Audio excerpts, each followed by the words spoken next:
婆，都搞掂未啊？我知道咗啦。好啊，好啊。深圳光明新區徑口村村口，過嚟幫襯嘅人已經排晒長龍。嗱，我依家咧啲燒豬骨、燒豬腳、豬頭就用嚟煲粥嘅。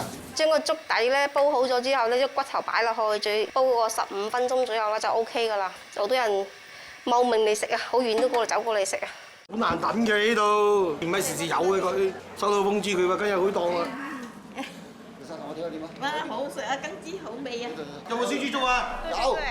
喺講究翻台率嘅餐飲業，輝哥嘅店鋪每個星期只係營業3個鐘頭，而具體時間全憑輝師傅一句話講緣分啦。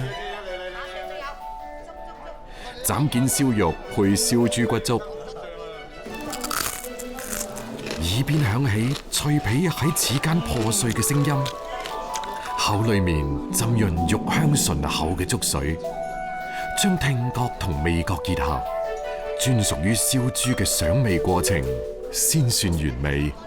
哇！你咪享受啊！好有啲柴火啊煙燻嗰種煙味。燒肉配豬酒切布嘅，試下涼到，有啊芝麻精。佢哋比較中意食我呢啲傳統嘅口味嘛，我哋嗰啲精益求精㗎嘛。輝哥係深圳下村燒豬嘅第4代傳人，2000年接過祖業以嚟，每年上千隻豬嘅燒製就喺500米外嘅大棚裏邊完成。呢度係佢施展非遺技藝嘅秘密工坊。我呢度有4個爐，一次過可以燒到16隻。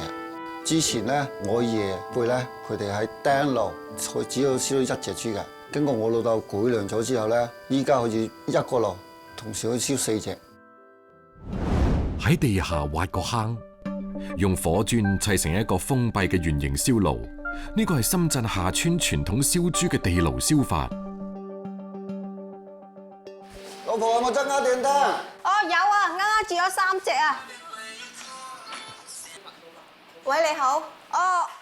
可以，要帶嘅係咪？好。明天重陽節，你大概想？重陽節就嚟到，輝嫂嘅電話冇停過。明天訂單好多。點樣享用自家嘅燒豬？輝哥輝嫂自有心得。多數都係燜薯仔啊、燜豬粥啊、燜鹹菜都好正啊。歷經複雜工序嘅燒豬，只需要簡單嘅料理，就已經係極致滋味。薑啊、蒜啊爆香佢，跟住將啲燒肉放落去，炒兩炒，炒出嗰啲金豬味，跟住咧嗰啲薯仔咧炸佢放落去燜一下，加少少蠔油，加啲鹽糖，咁就 OK 噶啦，乜都唔使噶啦，好夠味噶啦。燒。湯嚟啦，豬腳蘿蔔湯啊，正啊！哇，兒子，你啊，到時候啊，老爸把所有的手藝傳給你之後，還要自己創新，精益求精，做得比上一代人更加好。這樣子啊，就天下無敵啦，懂不懂？輝哥祖輩開爐創落嚟嘅土法技藝，並冇隨現代化嘅腳步退隱江湖。喺瘋狂追求效率嘅時代，築於鄉野嘅烤爐，仍然被傳承人保持古法，堅持用心咁烤，慢慢咁烤。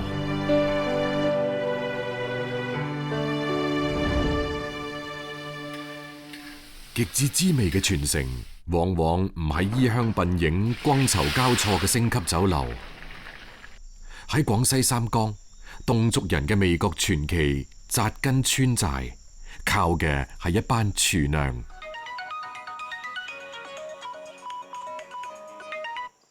你好，今天沒有安排百家宴嚟。晨曦初現，各種預約電話不斷咁打嚟，吳愛仙開始忙啦。有80人啊，差不多。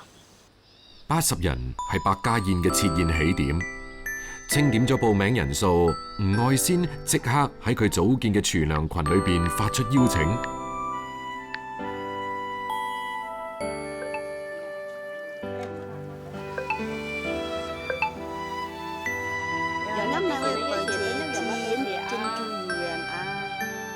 從2017年開始，每年暑期旅遊旺季都係吳愛仙同廚娘一年裏邊最繁忙嘅時光。我是負責接單，負責安排他們炒菜，凍加三寶就是由我自己來負責。凍不離酸，喺西南地區長期缺少食鹽嘅歷史裏邊，侗族人發現咗以酸代鹽嘅生存之道。而侗族酸食排行榜裏邊，酸魚被定為酸中之首。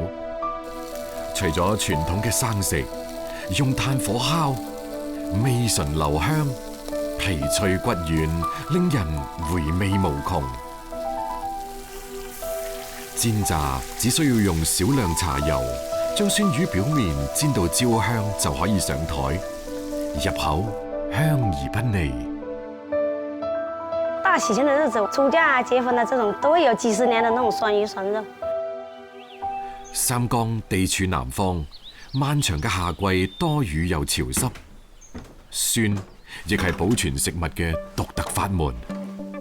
陳年嘅酸肉酸魚成為咗吸引遊客嘅美食招牌。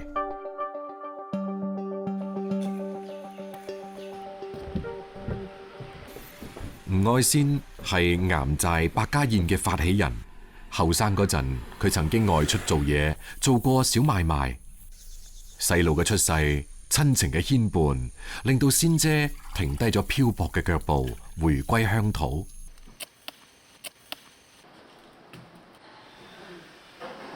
2007年，見過世面嘅仙姐喺絡繹不絕嘅遊客身上揾到咗商機，辦起咗農家樂。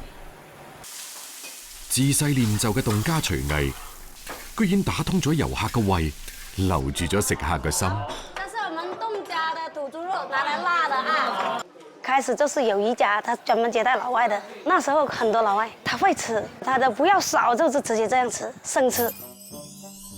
柳州三江地處湘桂黔三省交界，侗族文化底蘊深厚，民族生態保留完整。特別係高鐵開通之後，當地全面推進鄉村振興，前嚟體驗侗家文化嘅遊客越嚟越多。仙姐更加係睇準咗機會，租咗鼓樓廣場，帶住寨裏面嘅留守媽媽辦起咗百家宴。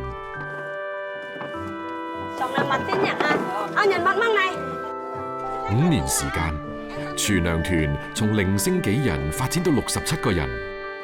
沒有參與百家宴之前，就是個個就是吃飽飯沒事做，就在那裡閒聊，也沒有什麼經濟來源。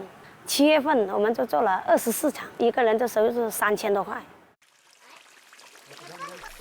侗族人醃酸魚一般選用自己養殖嘅稻田草魚或者鯉魚，沿住魚背落刀，一分為二。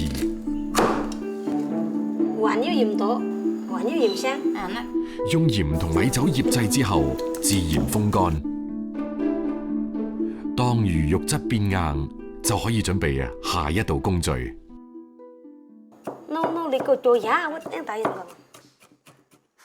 喺吳愛仙眼裏邊，女人結咗婚就要當家。新抱仔開枝散葉，嚴為巧手，逐漸接手年復一年嘅醃酸重擔。而做醃魚糟係佢哋都知道嘅酸魚發酵秘密。將醃魚糟填充到魚肚，入壇封存，糯米可以促成發酵，水解轉化為乳酸，最快嘅食用時間喺6個月後。晏晝4點，岩寨裏面嘅炊煙升起，呢個係百家宴嘅集結號。廚娘都喺各自嘅爐灶前忙碌。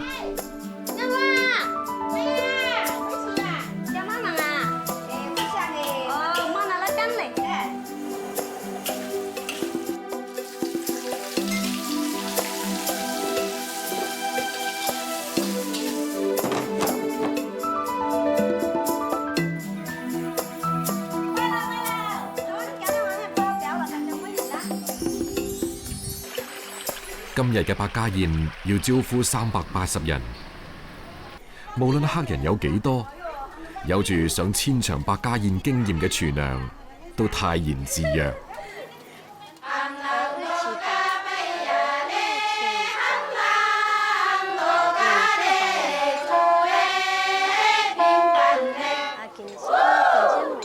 攔路隊歌邀請貴客入席，鼓樓下面嘅頭牌油茶檔成為咗待客嘅前哨站。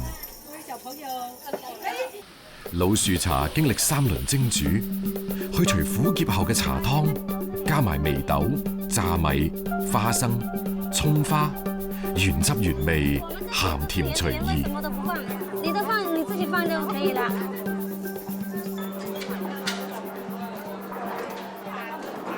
2個有個，沒有個。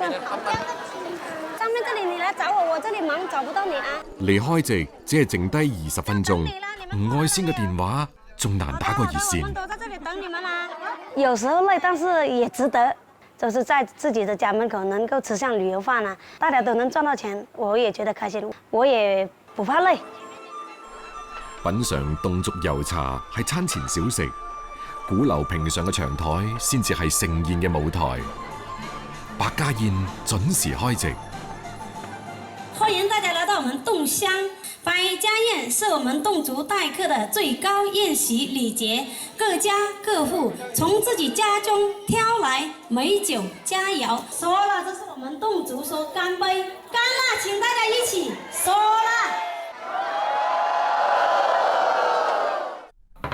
最生態、最鄉土嘅糯米飯、甜米酒、糯米糕，當然仲唔少得有酸肉、酸魚。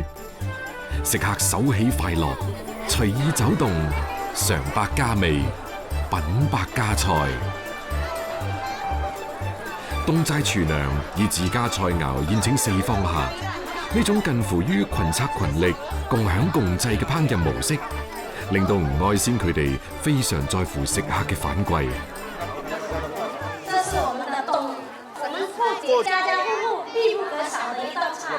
走一走，屁股抬一抬，升官又發財。我覺得都好吃，就是來這兒最重要的是他們寨子人都很熱情。長台宴上，你來我往，觥籌交錯，大家跨山越海，告別自己熟悉嘅生活。一頭衝入嚟全新嘅味覺世界，白米長台，酸辣熱鬧，呢啲從村寨各家各戶灶台攞出嚟嘅鄉野美食，動人之處無非心意二字。陳年老魚，就有一點像，我特別新奇，就第一次看到這樣的場面，這麼多的菜，太多好吃的啦！客人酒足飯飽，喺準備餘興節目嘅空檔時間，廚娘先可以扒翻2啖。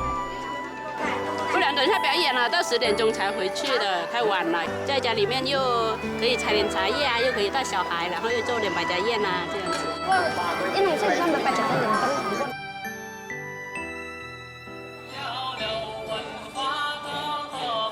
食百家飯，聯百家心，驅百種邪，成百場事。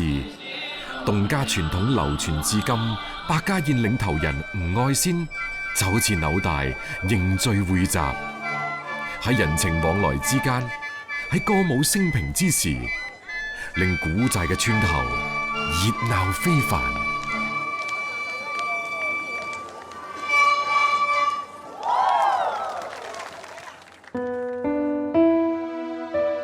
柳州三江500公里外，廣東封開連接兩廣，北回歸線穿境而過，丘陵同河谷交縱，山環水繞，水環山。呢度係95後黎永軍嘅故鄉。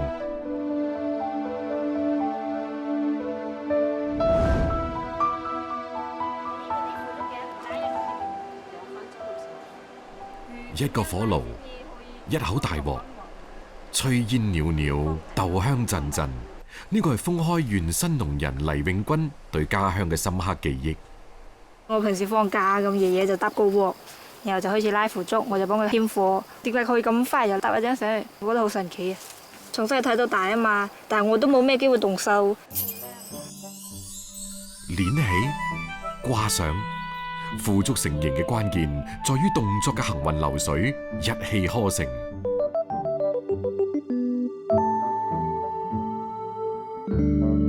老廣中意食腐竹，除咗迷戀嗰一啖油韌嘅豆香，仲期待佢嘅寓意腐竹。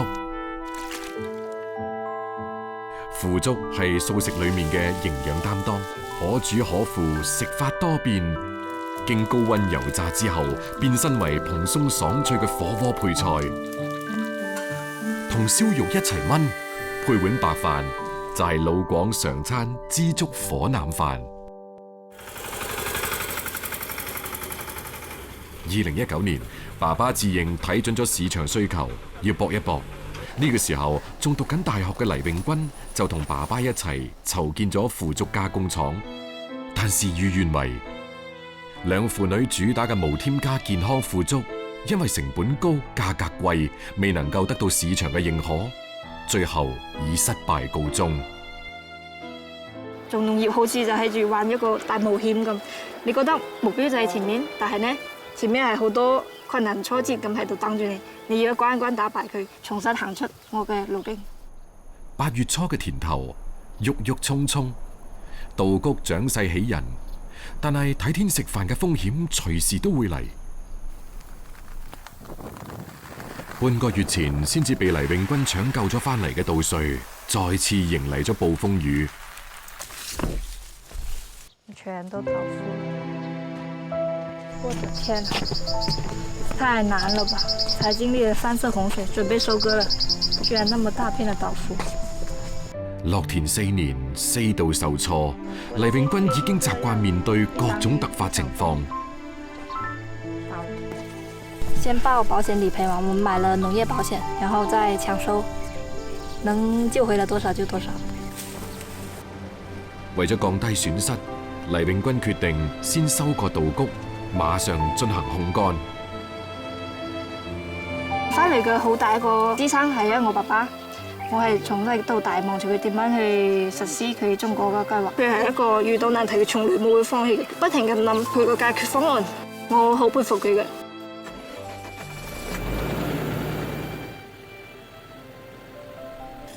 虎父無犬女，黎永軍自細就倔強。從腐竹製作到炒番薯服種、水稻種植，佢順應天時，換住唔同花樣，經營住佢嘅開心農場。收割機、犁田機、無人機，樣樣精通。10個人要打2個鐘。10個人打2個鐘喎。啊！依家好似嗰塊地，我一個人10分鐘可以打完啦。12、3歲就已經對農業有興趣㗎啦。種果、收成、採摘，整個生產過程都有後期，係後期先至有興趣。泥土裏面嘅收成，終將成為菜籃子裏面嘅林林總總。秋季豐收嘅時候，將黑豆變成黑豆腐竹，係黎永軍嘅新嘗試。因為呢度有一個我對於家人嘅眷念，我覺得係有一份寄託喺上面嘅，我都好希望呢個產品可以發揚出去，同埋呢份手藝係好值得珍惜嘅。黑豆嘅蛋白質含量高達36%以上，可以提供維生素、蛋黃素、黑色素以及卵磷脂等營養。但要保留呢啲成分，製作工藝上仲需要講究。黑豆未有脫殼，營養物質喺黑豆個黑皮嗰度啊嘛，佢有花青素，仲有其他啲營養物質都喺度嘅。黃豆個豆芯面就喺個皮嗰度，所以一定要去咗嘅。清洗、浸泡、研磨、隔渣，一次純天然豆漿喺柴火嘅高溫烹煮下沸騰，火候嘅把控決定咗豆漿嘅濃度。溫差製造形態變化嘅奇蹟，豆漿表面冷卻結膜。一般情況係濃度太高要加水啊，依家火太大啦。兩父女3個鐘頭嘅合作無間，換嚟嘅係眼前嘅一排排通體光滑嘅黑腐竹。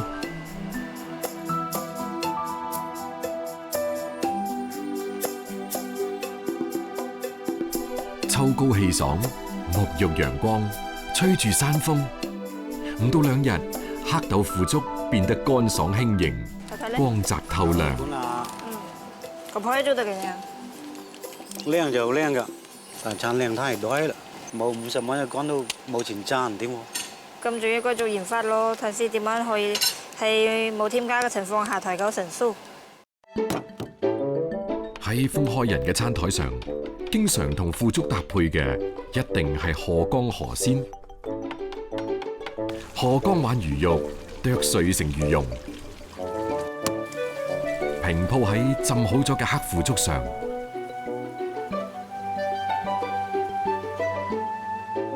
捲埋後用牙籤定型，入油鑊炸5分鐘，就係封開人逢年過節都中意嘅腐竹如意卷。